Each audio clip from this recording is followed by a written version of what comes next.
Kalau kita lihat berita, ternyata truk-truk yang ada di Banten itu masih berkeliaran kawan-kawan, sehingga menghambat aktivitas warga yang ada di Banten ya. Nah, di sini saya mendapatkan artikel dari Fakta Banten yang berjudul Imbas Aturan Kang Deddy Mulyadi, Jalan Cilegon kewalahan diserbu truk tambang. Nah, ini 7 Oktober 2025 yang ditulis oleh Nandi, kawan-kawan. Saya bacakan. Efek domino kebijakan larangan truk tambang melintas di Parung Panjang, Kabupaten Bogor mulai merembet hingga ke kota Cilegon. Aturan yang diteken Gubernur Jawa Barat, Deddy Mulyadi tersebut memicu gelombang kendaraan berat menuju kawasan industri Bojonegara, Banten, kawan-kawan. Kawan-kawan, kalau lihat bagaimana aslinya truk-truk tambang yang ada di Banten, pasti kawan-kawan akan geleng-geleng kepala, kawan-kawan. Mengapa? Karena truk-truk tambang yang ada di Banten itu panjangnya, kawan-kawan, panjang pisan. Coba kawan-kawan ikuti di IG-nya BCO, Berita Cilegon Online, atau Berita Serang Online, atau Berita Banten Online di IG, kawan-kawan. Nah, di situ banyak warga-warga Banten, warga Cilegon, warga Bojonegara, warga Serang dan lain sebagainya melaporkan bagaimana keadaan truk-truk tambang yang ada di Banten, kawan-kawan. Keadaannya itu macet sekali dan macetnya itu panjang, kawan-kawan.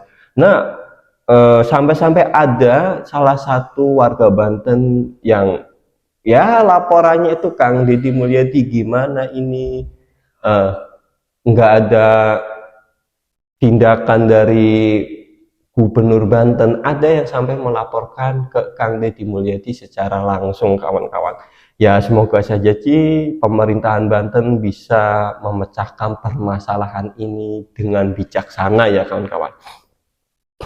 Akibatnya sejumlah ruas jalan di Kota Baja itu mendadak kewalahan. Volume truk yang meningkat tajam membuat arus lalu lintas di beberapa titik tersendat parah.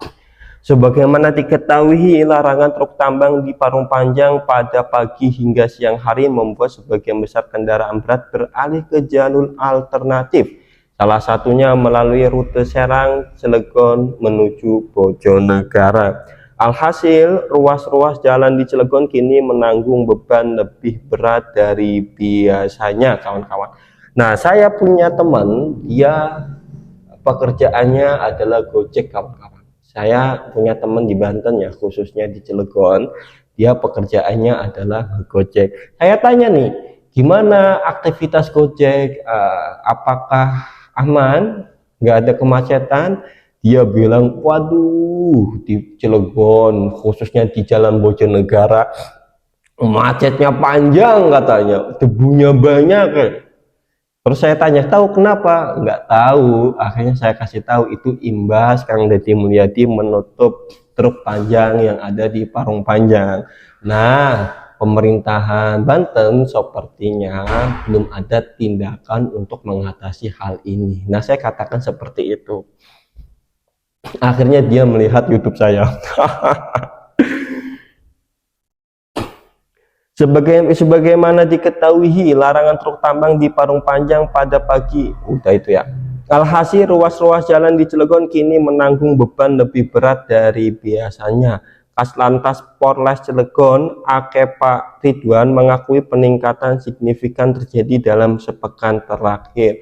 Sebagaimana diketahui, larangan truk tambang di Parung Panjang pada pagi hingga siang hari membuat sebagian besar kendaraan berat beralih ke jalur alternatif. Salah satunya melalui rute Serang Cilegon menuju Bojonegara. Alhasil, udah ya. Selama seminggu peningkatan pasti ada, karena menurut informasi tambang di Bogor sementara ditutup. Akhirnya beralih ke Bojonegara, Pulau Ampel, dan sebagian juga ke Jalan Lingkar Selatan Cilegon ya, JLS itu, Jalan Lingkar Selatan, untuk pengambilan material, ujarnya. Efek kebijakan KDM lanjutnya terasa nyata di lapangan, ditambah dengan adanya kelangkaan solar, mobil-mobil yang mau mengisi bahan bakar harus antri hingga ke pinggir jalan.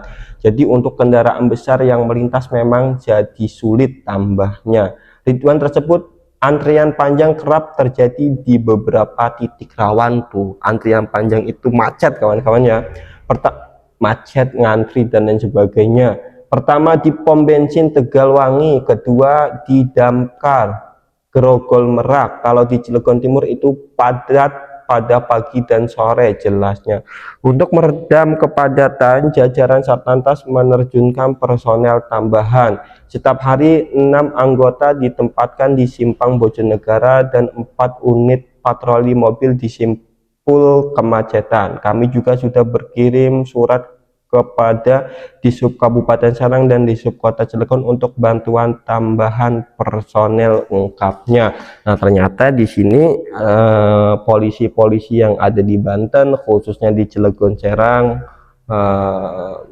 datang ke lokasi TKP untuk agar jalan-jalan yang ada di Banten itu, khususnya Cilegon Serang itu berjalan dengan lancar kawan-kawan. Yaitu sudah tugas polisi, tetapi tugas pemerintahan Banten nih, bagaimana tindakan lanjutnya, apakah akan dibiarkan saja seperti ini atau tidak gitu loh. Kalau dibiarkan saja, mungkin tragedi yang berulang kali di Parung Panjang itu akan terjadi di Banten gitu loh kawan-kawan. Nah, oleh karena itu ya pemerintahan Banten nih, bagaimana tindakan selanjutnya, apakah dilanjuti atau tidak. Kalau dilanjuti, apakah hanya diatur oleh polisi saja atau ada tindakan-tindakan lain gitu loh. Karena warga Banten pun ikut merasa takut kan, gara-gara truk-truk yang ada di Banten itu menggeludak gitu kan kawan, banyak luber dan lain sebagainya ya. Menurutnya total pada 16 personel ditambah 4 perwira yang dikerahkan di lapangan sejak 1 Oktober sesuai arahan Kapolres Cilegon. Sementara Kepala Dinas Perhubungan Kota Cilegon, Heri Suheri, menegaskan pihaknya bersama Satlantas langsung melakukan langkah cepat begitu lonjakan truk terasa di lapangan.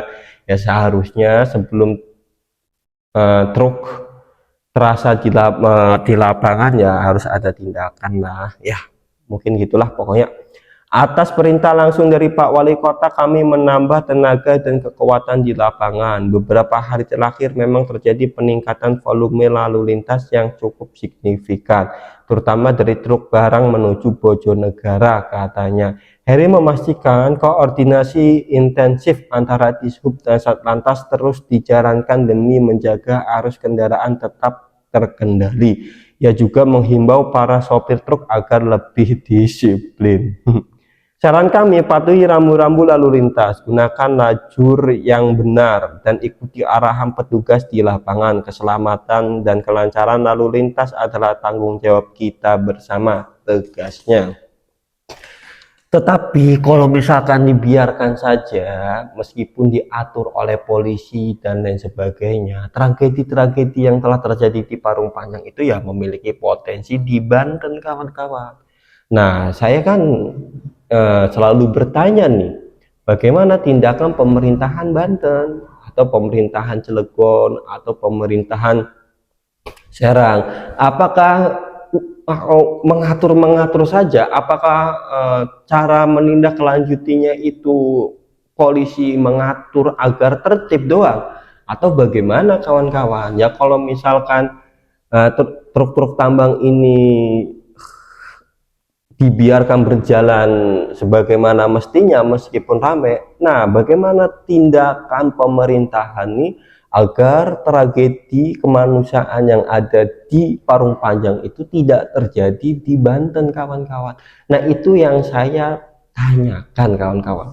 Nah saya membaca berita, saya mencari berita-beritanya belum menemukan kawan-kawannya. Oleh karena itu kalau kawan-kawan tahu bagaimana beritanya, tulis ke kolom komentar apa judulnya dan kirim linknya melalui kolom komentar ya. Karena saya butuh bantuan kawan-kawan untuk mengetahui permasalahan truk-truk tambang yang ada di Banten ini. Kurang lebihnya mohon maaf, saya Taufik Hasan pamit mengundurkan diri dan terima kasih.